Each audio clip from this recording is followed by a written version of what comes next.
do nosso Evangelho do Lar, estudo do livro Meditando a Vida, do Lama Padmasanten, capítulo 6, Paz no Dia a Dia. O tópico de hoje é Natureza de Buda, um tópico que começamos a estudar na semana passada e ao qual daremos continuidade hoje, quando o Lama diz: podemos dizer, tomo refúgio na natureza incessante de Buda, a natureza do silêncio, a natureza não construída. Este Buda, sempre presente, que existe antes de qualquer construção e é o final de todas as construções, é como o mar para onde todas as águas vão e de onde todas as águas voltam. Tomamos refúgio neste Buda. É o refúgio inabalável. O refúgio em qualquer outra experiência será transitório. Então, o primeiro ponto que a gente precisaria esclarecer nos comentários sobre esse primeiro parágrafo é o significado da palavra Buda neste contexto. Porque aqui, quando o Lama diz que este Buda sempre presente, que existe antes de qualquer construção, ele está se referindo à nossa natureza búdica. Ele não está se referindo ao Buda histórico, ao Buda Shakyamuni, que há 2.500 anos atrás legou uma série de ensinamentos à humanidade que depois se tornaram o que hoje nós conhecemos como budismo. Não é a esse Buda histórico que aqui o Lama está se referindo. Aqui, quando ele fala sobre este Buda sempre presente, ele está falando da nossa natureza búdica, que na linguagem cristã é o reino divino dentro de nós. Por isso que ele está sempre presente. Porque ele é, como diz Kardec na codificação espírita, a centelha divina em nosso interior. Ou seja, vejam o poder dessa natureza interna, que é a nossa própria essência. Uma centelha divina, quer dizer, como que uma centelha emanada do próprio Criador, que está dentro de nós.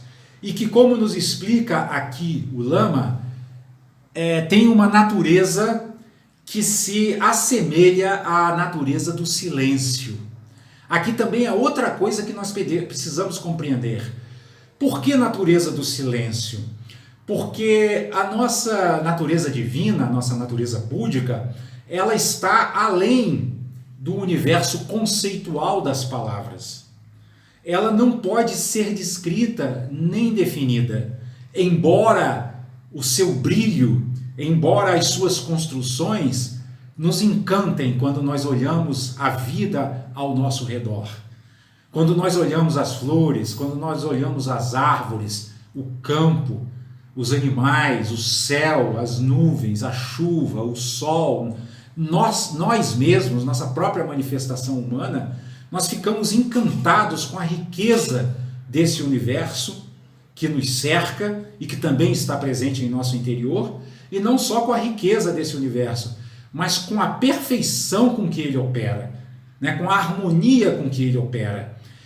E o que o Lama está nos dizendo aqui é que esta natureza, que no budismo é conhecida como natureza de Buda, está presente dentro de nós. E vamos lembrar que Buda é uma palavra sânscrita que deriva da raiz Budi, que significa luz. Então, isso quer dizer que nós temos dentro de nós uma presença luminosa. Nós temos dentro de nós a própria essência da luz cósmica, que criou todo o universo. E é por isso que o Lama diz que essa natureza de Buda, que é a nossa própria essência, é um refúgio inabalável. Por que ele é inabalável? Porque se ele está para além de todos os conceitos, se ele está para além de todas as palavras, e se ele está na base de todas as criações, ele é como o mar, conforme compara aqui o Lama, né? O mar produz as ondas aparecem, né? Crescem, decrescem, desaparecem, mas o mar continua lá. A nossa natureza búdica, a nossa natureza divina, o reino divino dentro de nós é assim também. Ele produz as nossas identidades, ele produz os nossos eus, ele produz as nossas circunstâncias de vida, tudo isso aparece, tudo isso nasce, cresce, se desenvolve, decai, decresce e desaparece, mas esse mar de luz criativa segue vida após vida, renascimento após renascimento, criando novas circunstâncias de aprendizado para que possamos purificar cada vez mais nossas obscuridades mentais e desenvolvermos o olho da sabedoria, que então vai nos permitir operar sempre a partir dessa natureza búdica, a partir dessa natureza luminosa. Esse momento, quando nós começarmos a operar a partir dessa natureza luminosa, será o momento da nossa iluminação. É quando não mais sofreremos, é quando não mais teremos aflições, porque estaremos apoiados, estaremos assentados nessa base sólida, né? Nessa base serena, nessa base tranquila, que será então o nosso refúgio absoluto, né? Será a nossa fonte de paz inabalável. E aí o Lama segue nos dizendo: depois dizemos, tomo refúgio em Buda enquanto aparência de todas as coisas. Este é um aspecto sutil maravilhoso. Descobrimos que dentro do silêncio existe uma natureza de brilho, uma natureza que tem o poder de construção, de criar dualidades, mundos, aparências, ideias e projetos. Quando estamos em silêncio, esta natureza brilha de forma estável. Podemos modular o brilho e criar projetos, significados, ações. Então vejam, pessoal, que aqui no segundo parágrafo, o Lama já está se referindo ao segundo aspecto da nossa natureza de Buda. Aqui convém a gente fazer um paralelo com a trindade cristã. A trindade cristã se compõe de Pai, Filho e Espírito Santo. Não é isso? Uma trindade que nós conhecemos bem porque fomos educados na civilização ocidental cristã. A natureza de Buda, segundo os ensinamentos budistas, também se manifesta a partir de um aspecto trinitário. Que aspecto trinitário é esse? O primeiro é aquele a que o Lama se referiu aqui no primeiro parágrafo. O silêncio, que também é traduzido muitas vezes como liberdade. O segundo é a luminosidade, que corresponderia ao Filho na trindade cristã. Né? Ou seja, o que é a luminosidade da nossa natureza búdica? É essa capacidade que ela tem de criar formas, de criar sons, de criar gostos, enfim, de criar tudo aquilo que experimentamos neste mundo e também no mundo invisível, né, através das nossas experiências, das nossas interações com as circunstâncias que nos cercam. Né? Então, como eu ia dizendo, essa natureza de Buda, ela tem o primeiro aspecto, que é silêncio ou liberdade, o segundo aspecto, que é a luminosidade, e o terceiro aspecto, que corresponde ao Espírito Santo na trindade cristã, o terceiro aspecto é a energia. A energia que vai mover todas essas coisas criadas a partir do silêncio, a partir da nossa liberdade silenciosa. Olha que coisa extraordinária, né, pessoal? Olha só, a nossa natureza búdica tem uma capacidade luminosa de criação que, assentada no seu primeiro aspecto de manifestação, que é a nossa liberdade, ela pode criar qualquer coisa. Ela não tem limites na sua capacidade de criação. E, além disso, né, além de ter essa capacidade luminosa, criativa, né, de fazer com que as coisas brilhem, apareçam, ela tem a capacidade, no seu terceiro aspecto, de dotar as coisas de energia, de dotar as coisas de funcionalidade, de fazer com que as coisas, inclusive o nosso próprio ser, funcionem. Então, vejam como há uma correlação nesse aspecto dos três aspectos, né, dos três aspectos da natureza divina, né, que no cristianismo é definido como Pai, Filho e Espírito Santo, e que no budismo, a natureza búdica, ela se manifesta por liberdade, luminosidade e energia dinâmica. E segue o Lama dizendo: todas as aparências ao nosso redor são produto desta energia criativa. Não costumamos ver isto. Vemos apenas se as coisas são favoráveis ou desfavoráveis a nós. Mas podemos olhar a aparência de todas as coisas e reconhecer nelas este poder criativo. Podemos exercer este poder criativo alterando o significado das coisas incessantemente. Podemos perceber a alteração de significados que somos capazes de realizar, perceber a criatividade brotando e reconhecer nisto a natureza luminosa de Buda. Reconhecer este brilho e nele tomar refúgio. Este é o segundo refúgio, né? Então vejam que aqui o Lama está simplesmente desenvolvendo tudo o que ele disse lá atrás, né? Tomando aqui como foco o segundo aspecto da natureza búdica, que é o seu aspecto criador, né? Ele fala que essa natureza, ou seja, essa nossa essência, né? Essa nossa centelha luminosa, ela cria todas as nossas aparências, ela cria tudo aquilo que nós contemplamos na nossa vida e ao nosso redor e dota essas coisas de energia criativa, dota essas coisas de uma energia que as faz funcionar. E aí nós devemos lembrar a nossa mensagem de hoje, bem digamos, porque na nossa mensagem de hoje, Pedro nos alerta para a atenção que devemos ter em relação à qualidade da nossa fala. Por quê? Porque a nossa fala movimenta essa energia criativa da nossa natureza búdica.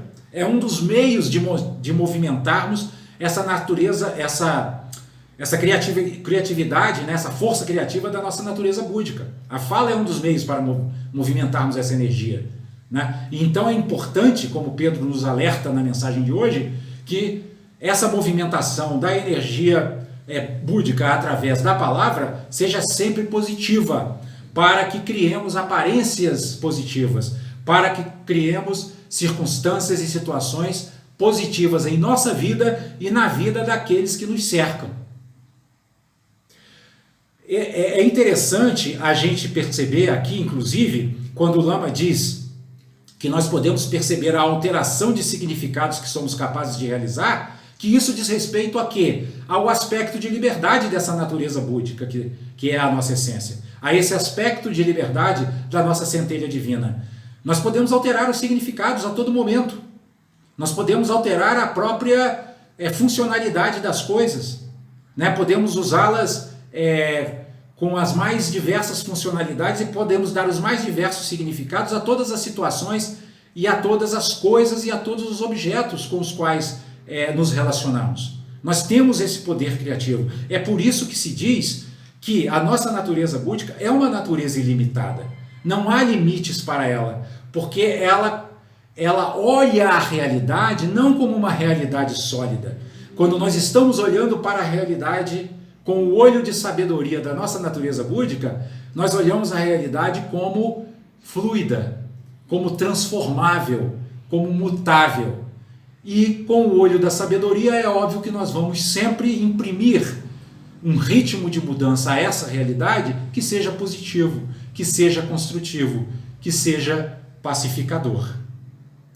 E o Lama segue dizendo: tomamos refúgio na natureza do silêncio antes de qualquer construção, em Buda como silêncio antes de qualquer impulso. E tomamos refúgio em Buda como o brilho que produz criatividade, formas e significados. Reconhecemos o silêncio e a criatividade como incessantemente vivos. Vejam o que o Lama está dizendo aqui, no início desse último parágrafo. Que o praticante espiritual, se ele quiser ter uma paz inabalável, uma paz que não dependa da configuração das circunstâncias externas, ele deve tomar refúgio nessa natureza silenciosa que habita em nosso interior. Ele deve tomar refúgio no poder criativo dessa natureza silenciosa e fazer como fez, por exemplo, Viktor Frankl, quando estava lá no campo de concentração nazista, preso, sendo torturado, sendo usado como cobaia. Ele o que fez? Ele usou esse poder criativo dessa sua essência interna para transformar um campo de concentração, um campo de sofrimento, de aflições, em um laboratório de pesquisa, onde ele estudou a fundo o sofrimento humano, para depois, então, quando foi libertado, com o fim da Segunda Guerra Mundial, criar um novo método de terapia psiquiátrica que se mostrou extremamente eficiente para curar muitas pessoas de distúrbios psiquiátricos graves. Então é disso que o Lama está falando aqui, que quando nós tomamos refúgio nessa nossa natureza búdica, nessa nossa natureza de Buda, não há limites para o nosso poder transformador. Nós podemos transformar tudo para o bem, nós podemos transformar tudo para a luz. E aí o Lama vai concluir o ensinamento nos dizendo: esses aspectos da natureza búdica brilham incessantemente e são inseparáveis, ou seja, o silêncio, a luminosidade e a energia dinâmica estão sempre juntos, atuando juntos para criar a realidade, para criar a nossa realidade. Então eles são inseparáveis. Usualmente, quando olhamos ao redor, vemos apenas se as coisas são boas ou ruins para nós. Não temos o olhar de sabedoria. Mas houve um Buda que veio e ensinou o olhar de sabedoria. Ele recitou o mantra da perfeição da sabedoria. Ele recitou: vá, vá, vá além, vá totalmente além. Crie raízes no solo da iluminação. Esse é o olho de sabedoria dos seres que pode se abrir. Olha que bonito isso, pessoal. Nós podemos abrir esse olho de sabedoria. Inclusive, muitos praticantes tibetanos, eles fazem a prática da recitação desse mantra. Vá, vá, vá além, vá totalmente além, crie raízes no solo da iluminação. Eles recitam isso milhares e milhares de vezes, para que sua mente se reposicione de uma forma aberta frente à realidade e se conecte com essa natureza de Buda, que está lá disponível para ser acessada, esperando apenas que nós criemos os meios hábeis para acessá-la. Então toda a nossa prática espiritual, ela deve ser uma prática que nos leve a superar essa nossa visão estreita, que só sabe ver apenas se as coisas são boas ou ruins para nós. O mundo não gira ao nosso redor. O mundo não está aí para nós ficarmos avaliando se as coisas são boas ou ruins para nós.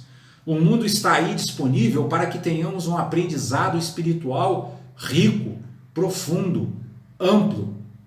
As circunstâncias vêm até nós, as situações vêm até nós para nos estimular a nos desenvolvermos e a refinarmos cada vez mais o nosso mundo interior, a fim de corrigirmos e de superarmos nossas imperfeições, para que nos tornemos, enfim, invulneráveis a todo e qualquer sofrimento, invulneráveis a toda e qualquer aflição.